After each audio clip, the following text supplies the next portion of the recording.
our brothers and sisters have been killed in a manner that they are robbing their motorcycles.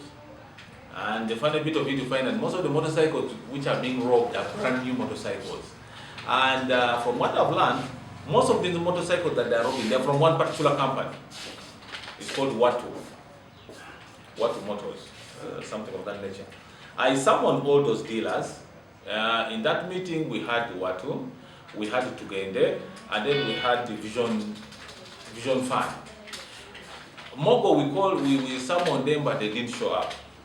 Now, we had a lengthy meeting with these dealers of motorcycles, commonly known as border borders. The meeting was very fruitful. To be honest with you, there's a big problem. The problem which is out there is that it looks like there's unhealthy competition amongst these dealers. Well, that's what I detected. I retained one of the dealers, the manager of one of the dealers, and I asked him, where is the problem? He's accusing a competitor. Because if you realize it today in Gulu here, if you move in every stage and there are 10 bikes, 7 of them belong to Watu. We have seen the main street where their offices are. They are ever crowded from Monday to Monday. And these people are issuing out so many motorcycles almost on a daily. To be honest, I talked to them and I told them there's a problem. Allegations are that you give our people motorcycles and then eventually you pick them back. Where is the problem? Yet you have trackers on these motorcycles. Why is it so difficult for you to track these motorcycles when they have stolen them? And it's very easy for you to track defaulters of this motorcycle. When someone doesn't pay, even if he goes where you get him within no minute.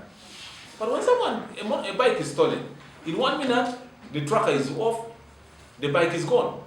Don't you think one of your staff is involved in this thuggery?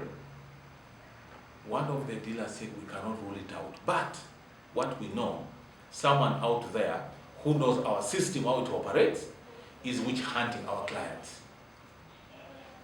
Now that for me, it opened up the entire thing of this motorcycle. That means we are going to look into these dealers. Okay? And then also I asked one of the managers, I said, now, you have trackers that can tell us which direction the motorcycle has taken, when was the last stop of this motorcycle? How come that you don't give us that kind of information when police is investigating? This gentleman told me, my brother, we do. We give this information to your colleagues. Unfortunately, I have not yet got time to someone who is in charge of investigation in police. If it is very true, these dealers have been giving them coordinates where these motorcycles are stolen and the last location and the direction they took. And yet, in most cases, we have cameras on these roads. If I tell you that my bike was stolen from Cherolem, and the last time I saw it was on Ring Road, for sure you know that the next stop somewhere there's a camera. There are buildings within the city here that have cameras. Now, those are some of the things that someone needs to answer to us. Or else I might think some of our colleagues are involved. Because there are only a few avenues where someone can get a gun. You can either get a gun through maybe an illegal means, or you can be a security personnel, or because of some of these borders of ours which are really open, that maybe in Sudan there's this insurgency and someone can sneak in with a gun. Oh, someone hid his gun for 20 years since we had the insurgency here. Maybe now I feel that this is the time to use my gun, but I wouldn't want to think about all that. Because if I give you information about something, and you don't do something about it, what does it tell us? It tells us to know something about it. So for me, I'm still trying to come to my investigation.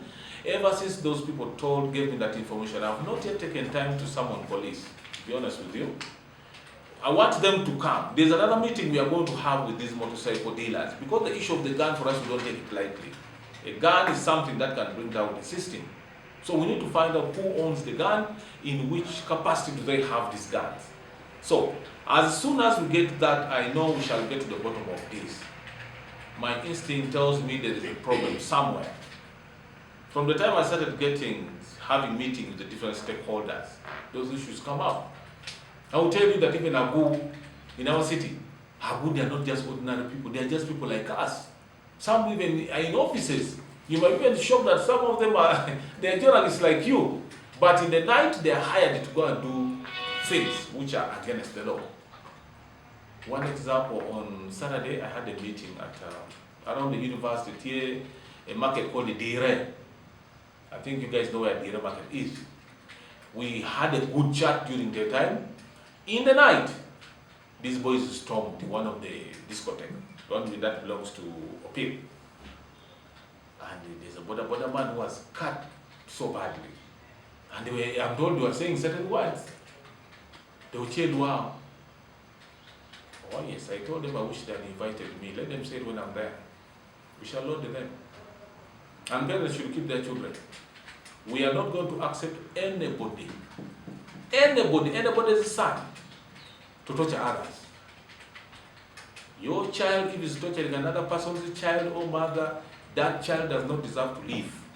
That's a fact. Because why would you cut someone else with a panga? What is the reason? This border man is also looking for school fees and food for his family. You raise a panga, you cut him without even mercy on him. Someone should give me a reason why someone, if I have a gun, I don't load that kid down.